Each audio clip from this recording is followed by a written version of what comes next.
Well, we're following the headlines of what just occurred was the Francis Scott Key Bridge just was hit by a freighter cargo ship, and the cargo ship caused the bridge to collapse, and there were many cars that actually landed in the water.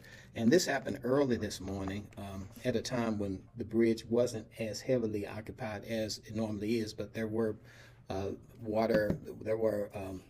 cars that landed in the water, and I'm sure that there had been some lives lost. From what I understand, there were also some workers who were working on the bridge. And so the engineer, or the person who directs the ship, who guides the ship, said that they lost power and they ran into the main truss of the bridge, which actually caused the bridge, which is 1.6 miles long, to fall into the river. This morning, a stunning bridge collapse at the port of Baltimore. The entire Key Bridge is in the harbor. The Francis Scott Key Bridge plunging into the water overnight after it was hit by a cargo container ship. I wanted to know what the bang was. Ship hit the Key Bridge, sinking. The bridge is gone. Holy hell. Video shows smoke coming from the ship before it hit the bridge. The bridge is normally a major artery spanning the Patapsco River, and though the collapse happened in the early morning hours, 1:30 a.m., video shows cars crossing moments before the ship hits. The traffic then paused, but vehicles were still on the bridge as it then crumbled into the water. Fire department and Coast Guard teams rushed to the scene, rescuers searching the water overnight. Still very much in an active search and rescue posture. Our sonar has detected the presence of vehicles. Now, here's the thing about this. This bridge has been standing since 1977, and it is the Scott Francis Key Bridge who penned the national anthem, right? Oh, say, can you see by the dawn's early light? What so proudly we hail as the twilight's last gleaming.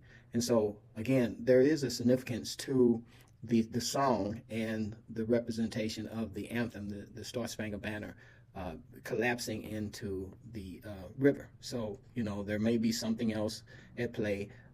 The news is interesting to say that the news actually said that this was not an act of terrorism. So it causes me to think anything that I hear in the news makes me question why they would even say it. You know, why would they actually say this was not an act of terrorism when it seems to be clearly an accident? But then again, this bridge has been standing for a long time, and no incident has ever occurred such as this, where the bridge was completely destroyed. And again, as we look at this and we see this tragedy, we can see that we're in 2024, and everybody kind of knows that something is up and something's going on in our country, in our great land, where we're seeing a lot of very supposedly unintentional things like the border crisis, and then also we had just had the pandemic, and then following this, then we have so many other things happening around our country. A lot of national monuments have been destroyed, and then here we have something that represents America, represents the ingenuity of Americans being destroyed as well.